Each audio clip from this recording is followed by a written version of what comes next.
नमस्कार। हमारे साथ जानी मानी गायनोकोलॉजिस्ट मीनाक्षी सिंह जी हैं। डॉक्टर मीनाक्षी सिंह जी हैं। बहुत सारे लोगों के सवाल हैं। उससे पहले आपको बता दें कि डॉक्टर मीनाक्षी सिंह सावित्री हॉस्पिटल की जानी मानी स्त्री एवं प्रसूति रोग विशेषज्ञ हैं और काफ़ी कुछ यहाँ मैनेज भी करती हैं। सवालों की शुरुआत करेंगे।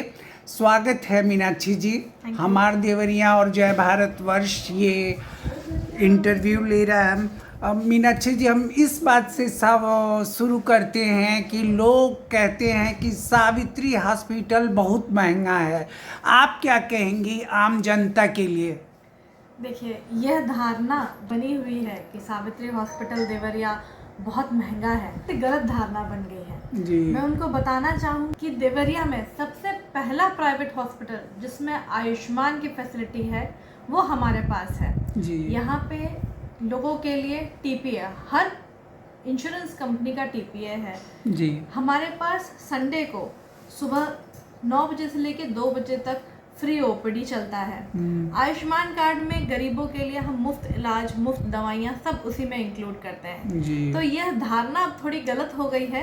लोगों तक पहुंचाना है कि हमारे पास क्या क्या सुविधाएं उपलब्ध है जिसका वो इस्तेमाल कर सकते हैं। मैडम, दूसरा जो सवाल है, आयुष्मान हेल्थ इंश्योरेंस की ही बात कर रहे हैं।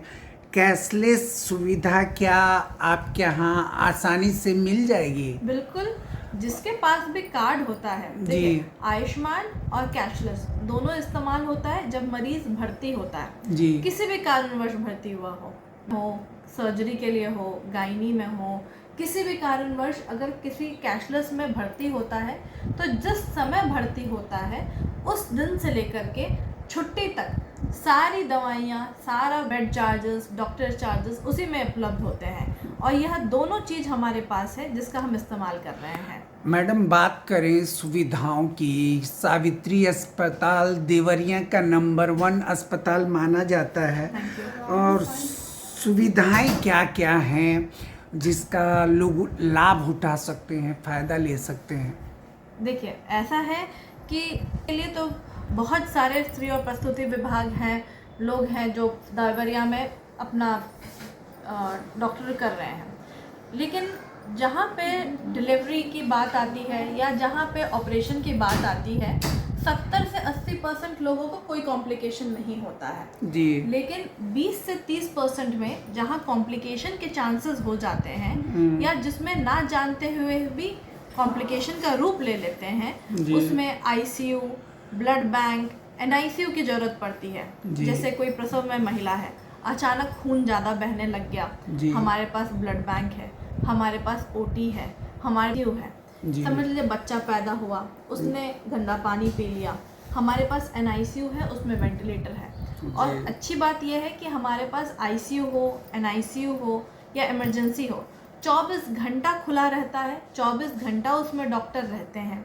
हमारा ब्लड 24 घंटा चलता है, हमारा पैथोलॉजी 24 घंटा चलता है। तो यह छोटी छोटी सुविधाएं हैं जो कि हमारे पास सारे कॉम्प्लिकेशंस को डील करने के लिए तैयार रहती है। मैम, बात करें रविवार को आप लोग फ्री ओपीडी लगाते हैं, ख्याल कब आया कि इस तरह की शुरुआत करनी चाहिए? इसका ख्याल ये हम लोग 1 साल से शुरू किए हैं और इसका ख्याल का एक ही बस रीज़न है। अब इसी हफ्ते की बात है, एक महिला आई जिसका तीसरा गर्भ था और 2 बच्चे ऑलरेडी उसके मतलब 9 महीने के होकर के पैदा होते मर गए थे। बच्चा 1 महीने बाद मर गया जिसका पीलिया हो गया था और दूसरा बच्चे का उसने कहा कि उसके सिर में पीलिया चढ़ गया था। तो और वो मेरे पास आई थी कि अब तीसरा महीना चल रहा है, हमको एंटी डी का इंजेक्शन लगवाना है क्योंकि उसका ब्लड ग्रुप ए नेगेटिव है। मैंने कहा कि तुम्हारा एंटी डी का इंजेक्शन ज़्यादा महंगा आता है, एक जांच है जो जाके ज़्यादा सस्ती है, उससे इनडायरेक्ट खून टेस्ट उसको करवाओ, ठीक। और लकीली उसका इनडायरेक्ट खून टेस्ट पॉजिटिव निकला। तो अब उसका मैनेजमेंट किस तरीके से होना है यह हमने उसको गाइड किया। तो कई बार नोटिस हुआ है कि मरीजों चाहता है कि वो सही हो जाए, जी। लेकिन सही जानकारी ना होने की वजह से वो भटकता रहता है और वो अपने आप को उसी दूर भुलैया में घुसाता रहता है कि हम ठीक हो जाएंगे। जी इसी के लिए कि आपको अगर कोई भी तकलीफ हो, जी आप हमारे पास संडे को दिखाइए, हम आपको उसका निदान बताएंगे, फिर आप बताइए कि आप उससे खुश हैं या नहीं हैं, हम उसका सॉल्व कर सकें। पैसे की बात कहीं आपको डॉक्टर के पास आने से रोके ना, यही सोचते हुए हमने संडे को फ्री ओपीडी शुरू किया। जी। तो अगर आपको भी फ्री सलाह की ज़रूरत है तो आप संडे को आ सकते हैं सावित्री हॉस्पिटल में। एक दूसरा सवाल है, सैनिकों और डॉक्टरों के स्वास्थ्य के लिए और उनके लिए भी मुफ्त ओपीडी है, बिल्कुल। इसका विचार आपको कैसे आया कि लगाया जाए? यह विचार हमारे पिताजी का है। वो हमेशा से कहते हैं कि सैनिक बॉर्डर्स पे हमारी मदद रखते हैं, हम लोग कभी गिन नहीं सकते वो कितना अपना बलिदान करते हैं। उसके लिए उन लोगों के लिए हमारी ये छोटी सी कोशिश है कि हम उनका कुछ हेल्प कर सकें। कि हम लोग उनका हमेशा फ्री ओपीडी देखते हैं और कोशिश करते हैं कि इलाज भी कम से कम में हो जाए। अच्छा, लोग आपको अमीरों का डॉक्टर बोलते हैं, आप क्या कहेंगे? अब ये वही धारणा है कि हमारे पास सब कुछ है, आप आए, आप दिखाएं, और जब भर्ती होते हैं तो उनको पूरा पैकेज का कॉस्ट बताया जाता है। जी, हमारे जी, पास जी। सब में पैकेजेस हैं, आपको डेज ऑफ एडमिशन बताया जाता है। तो एक बार आप आके मिले, जांचें, इसके अपने आप जवाब दे देंगे कि हम अमीरों के डॉक्टर हैं या हम गरीबों का कल्याण के लिए बैठे हैं। ये कड़वे सवाल हैं। देवरिया की सबसे बड़ी हेल्थ केयर समस्या क्या है आपकी नज़र में? सबसे बड़ी समस्या ये है कि अपनी प्रॉब्लम्स को छुपा देती हैं, बताती नहीं हैं। वो सोचती हैं कि नहीं, ये तो होता ही रहता है, इसमें कोई प्रॉब्लम नहीं है। जब वही समस्या बिल्कुल बढ़ जाती है, अंत तक पहुंच जाती है, तब सहन नहीं होता है, तब डॉक्टर के पास आती हैं। तो बस वो पहले मिल लें, ज़रूरत है नहीं है कि बस उनकी धारणा को सही कर सकूं, बस यही हमारी कोशिश है। मैम, कुछ सवाल जो दर्शक हैं उनकी तरफ से आए हैं, जैसे महिलाएं कहती हैं कि सिस्ट की प्रॉब्लम है, वो डर जाती हैं, उन पे क्या कहेंगी? अच्छा, ओवेरियन सिस्ट, जी। कई बार हम अल्ट्रासाउंड में देख लेते हैं ओवेरियन सिस्ट लिखा हुआ है, लेकिन ये समझना जरूरी है कि 90% of the ovarian cyst benign होता है। अपने आप 2 महीने में 3 महीने में घुल जाएगा, जिसके लिए कुछ नहीं करना होता है। हाँ, दर्द दे रहा हो तो दर्द का निवारण करें। बस मेरा ये रहेगा कि आप एक बार दिखाएं, हम आपको बता देंगे कि अपने आप घुलेगा या इसके ऊपर वर्कअप करना है। वर्कअप करना हो तो आप वर्कअप कराइए, और 90% तो वैसे ही ठीक हो जाएगा। बस मैम, जो एक सवाल है कि महिलाएं अपने मासिक धर्म एमसी को लेकर एक परिवार में चुप्पी टाइप का रहता है, वो उसका क्या आप कहेंगी? क्या बदलाव होना चाहिए समाज में? महिलाएं ही महिलाओं को इस बीच में मदद कर सकती हैं जी।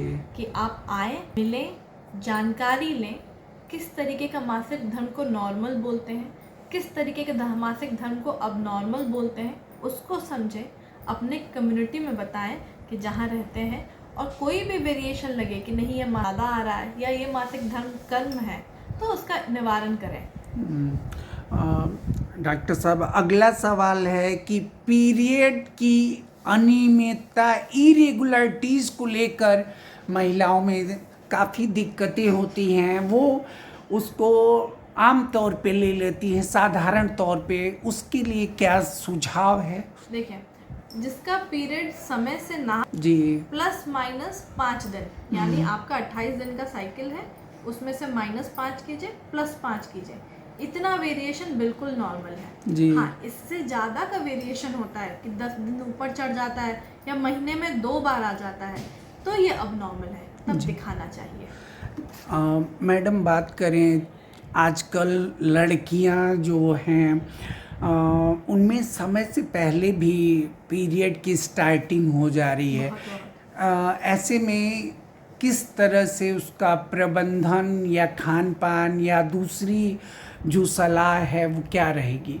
देखिए, आजकल ये प्रॉब्लम जो लड़कियों में मासिक जल्दी आ जाना, मासिक ज़्यादा आना, ये बहुत ज़्यादा कॉमन हो रहा है। जी। कुछ चीज़ें हमारे हाथ में नहीं हैं, जैसे हम लोग एनवायरनमेंट को चेंज नहीं कर सकते हैं, लेकिन कुछ चीज़ें जो हमारे हाथ में हैं, जैसे क्या खाए पिए हैं, किस तरीके से एक्सरसाइज करना चाहिए, वो मोस्ट इम्पॉर्टेंट है। आजकल का ये फास्ट फूड्स, आजकल एक्सरसाइज के बच्चे पढ़ने बैठे हैं तो सुबह स्कूल जा रहे हैं, दोपहर ट्यूशन जा रहे हैं, रात को कोचिंग पढ़ रहे हैं, फिर ऑनलाइन अपना पढ़ रहे हैं और फिर सुबह स्कूल चले जा रहे हैं। तो दिन भर में आधा घंटा भी एक्सरसाइज नहीं। खान पीन के अंदर बैठे हैं तो अचानक खाने का बहुत मन किया तो पिज़्ज़ा, बर्गर, चाउमीन, यही सब चीज़ हाथ में आ रहा हो। इस सब चीज़ों के कारण बहुत ज़्यादा इर्रेगुलरिटी हो जाती है। इस चीज़ को बहुत ज़रूरी है कि हम कम करें। बच्चों को घर का खाना, घर का सलाद, सब्जियां, फल, दूध, ये सब चीज़ पे बहुत ध्यान दिलवाना चाहिए। बच्चियां ही क्यों, लड़कों को भी ज़रूरत है, क्योंकि आज नहीं तो कल उनकी यह सारी चीज़ें को अफेक्ट करती हैं। बाहर की चीज़ें जितनी अवॉइड हो सकें उसको करना चाहिए। मेरे पास कई बार आते हैं बच्चे, कहते हैं कि नहीं मैडम हमको तो मोमोज़ और चाउमीन बहुत पसंद है। मैं उनको बोलती हूँ बेटा तुमको मोमोज़ पसंद है तो बाहर का कवरिंग को तुम मैदा के बदले में आटा कर दो, अंदर सब्जियां रहेंगी, बॉईल कर दो, कोई इशू नहीं है। तुमको पिज़्ज़ा पसंद है तो तुम्हारा बेस जो मैदा का बनता है उसको तुम आटा का घर का बनाओ, उसके ऊपर तुम चीज़ थोड़ा कम डालो, थोड़ा सा सब्जियां ज़्यादा डालो, तुम टमाटर डालो, तुम प्याज डालो, तुम कैप्सिकम डालो, टेस्टी भी बनेगा, काम भी हो जाएगा और मन भी भर जाएगा।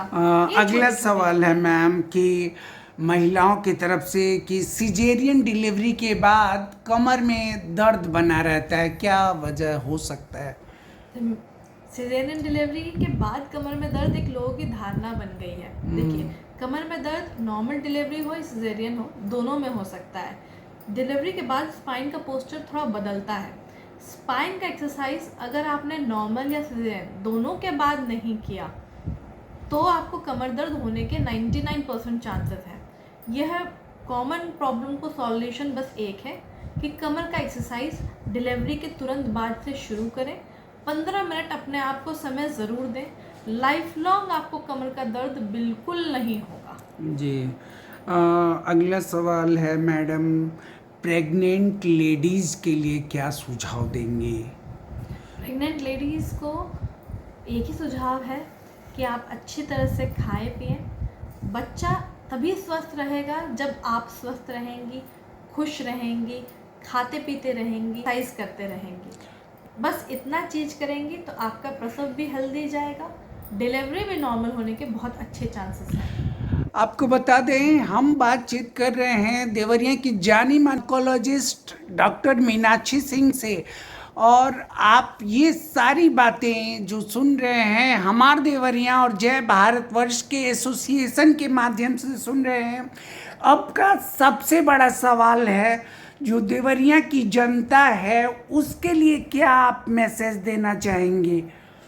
हमारी हर कोशिश है कि मैं देवरिया की जनता के लिए सबसे बेस्ट गायनेकोलॉजी, सबसे बेस्ट हॉस्पिटल, हमारी कोशिश है कि हम जो लोग बाहर जा करवाते हैं गोरखपुर, लखनऊ में, वह सारी की सारी फैसिलिटी, दूरबीन द्वारा ऑपरेशन करवाना हुआ, IVF करवाना हुआ, यह सब फैसिलिटी मैं देवरिया के सावित्री हॉस्पिटल में लोगों के लिए ला सकूँ। बहुत बहुत धन्यवाद डॉक्टर साहब। और मैं अजय कुमार पांडे, जय भारतवर्ष के लिए।